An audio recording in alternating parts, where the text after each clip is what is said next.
ESPN is the biggest network in sports media, and with the amount of money they are able to invest in acquiring new sports content, they are going to be almost impossible to take down. But there is one area of their business that could take a big hit in the near future, and I'm not sure if they are anticipating the issue or protecting themselves from a shift in the right way. Hi everyone, my name is Cernk, and today I'm going to talk about the problems of that ESPN's business is going to be facing that I'm not sure if they are even aware of yet. After seeing them making headlines again for firing a personality, I see some trouble coming for the future of their sports talk shows, whether they know about it or not. If you guys enjoy this, be sure to leave a like and let me know and comment what you think. I plan on making more videos in the future like this and so much more. So make sure to subscribe if you want to see more, but otherwise, let's get right into it. ESPN has been known for years as the hub for all sports all day. The network launched in 1979 out of Bristol, Connecticut. The vision for ESPN has changed a lot since then, as Americans grow increasingly distracted as a society. ESPN began by creating legends in the sports media world. With the likes of Dick Vitale, ESPN embraced radio during this peak, creating the Mike and Mike Show and creating a large network of live sports broadcasting. First Take started the new age of media, bringing in many sports personalities on a debate show where, whether reasonable or not, analysts debated different sides of sports' most controversial topics. It was raw, it was real, it was drama. It was everything that people love about sports. You had recognizable personalities who made the headlines from all sports more interesting than they already were. First Take hosted many personalities, but the two most noteworthy were Stephen A. Smith and Skip Bayless. It was these two personalities who inspired many copycats over the years and changed sports media into what it is today. In Stephen A. Smith's memoir, Straight Shooter, he talks about his first debate with Skip and how he immediately knew it would work because of their chemistry. That on-screen energy is entirely the reason this format was successful for ESPN and why the copycats keep going on and off the air. While SportsCenter still exists, ESPN seems to only keep it around to keep their identity. ESPN has embraced opinion-based shows over journalistic approach of reporting what happens from a neutral standpoint. Get Up, NFL Today, NBA Countdown, and many others have embraced the opinion-based identity for the sake of ratings.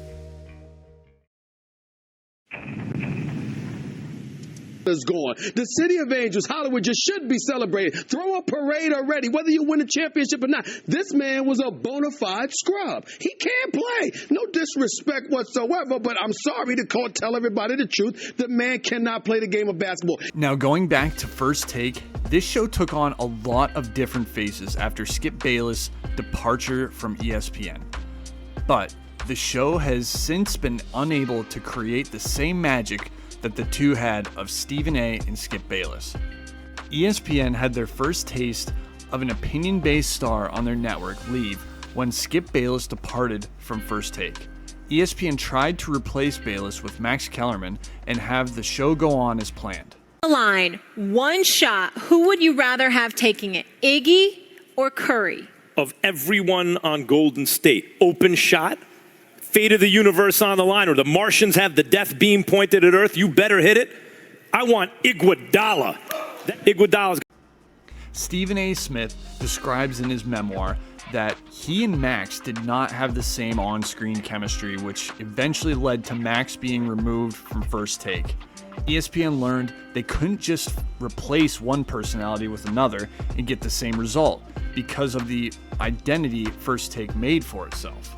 ESPN quickly changed course with the show by rotating in different people to debate Stephen A. Smith. Their approach was originally to focus on one main star in Stephen A., but they learned something in the process.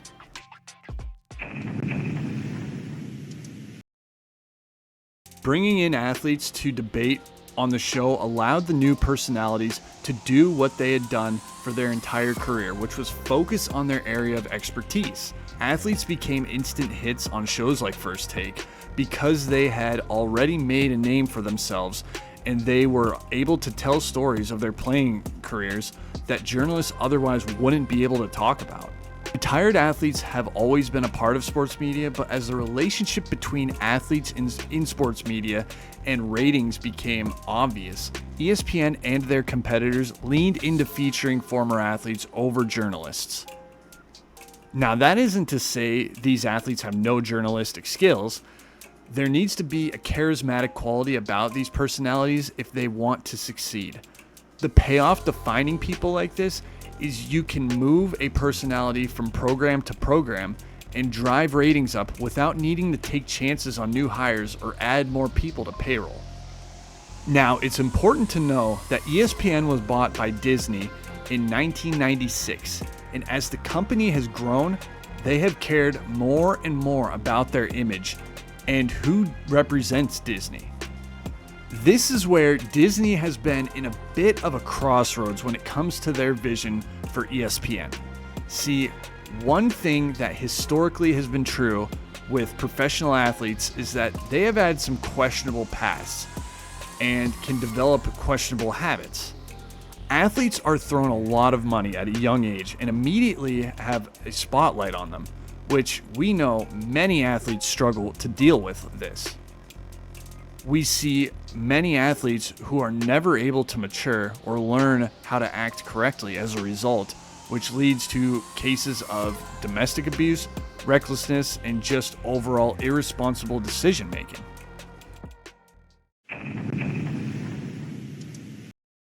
Athletes' unpredictability becomes a problem for Disney because they have to set their employees to a strict standard that doesn't align for the people they hire. With the combination of the company's vision and their desired image, this has led to many specialists being let go for not being popular enough and for personalities being let go for not acting up to Disney's standard. With a company structure like this, there is a lot of politics and people internally who are out to get one another. Of course, we could argue any person working any job could be guilty of the same things. However, it's more common in athletes because there is less of a microscope put on people who were not playing professional sports. There are also people out to get these athletes because they know they made a lot of money over their playing career and are likely making a lot as a broadcaster too.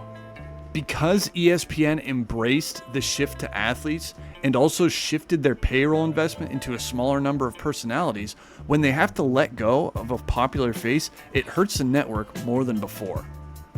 Recently, we saw an example of this when ESPN made the decision to let go of Shannon Sharpe after he paid a settlement for accusations against him. We'll never know what really happened, but either way, Disney was not going to allow someone with this on their record to continue representing them. Whether you think the same is up to whether you think he's guilty or not, but ESPN has let people go for less. Paul Pierce was fired shortly after going live on Instagram while partying with strippers in his house. This clearly was ESPN sending a message that they have a standard that they want to uphold.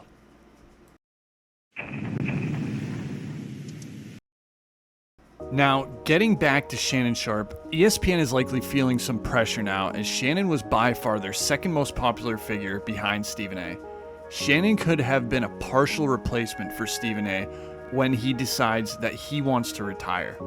While ESPN may feel as if they have nothing to worry about because they're the biggest sports network and the biggest sports talent will always want to go there, increasingly we're seeing that isn't the case. Athletes are creating their own podcasts as an alternative to being part of sports networks because they can set their own standards. The athletes are now using their name to get advertisement deals on their platform, and as they grow, they can easily exceed the payroll ESPN would have offered them. Now, a lot of people will use Pat McAfee as a counter argument to that fact, but Pat is a different story completely when you compare everybody else that we talked about in this video. Pat is only an employee of ESPN for his role on College Football Game Day, which in my opinion is ESPN's greatest show that they have right now. Pat has a partnership with ESPN, which means his show is still his, and he doesn't have to comply by the same rules for it. Pat's time with ESPN has been bumpy though, and there are questions about how long he will remain in the partnership with ESPN. Only time will tell.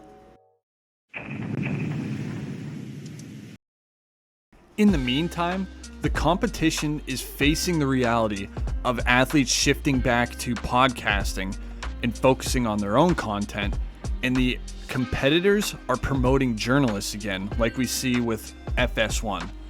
The benefits to promoting journalists is they will work their hardest for your network so they can start building their own platform for the future. Clearly, we don't want to use FS1 as a standard, considering their ratings have been very underwhelming on most shows, but in business, it's important to see red flags before they are right in front of you. And because of ESPN's business model, it makes sudden changes with their largest investments impossible to predict. And that's the reason that I made this video, because I don't think ESPN has fully understood the consequences that could be happening in the near future for their sports talk shows. What is going to happen when Stephen A. retires? Who is going to take the mantle for sports talk television? When the mantle is taken, are we sure it will remain at ESPN? Right now, we have no way of knowing. And other networks are preparing for this shift in the coming years. I'm not sure that ESPN has prepared themselves in the right way. There are journalistic personalities from ESPN that could take the mantle, but I just see so many faces on other networks that stand out so much more to me. We can use FS1 as an example with Danny Parkins and Nick Wright.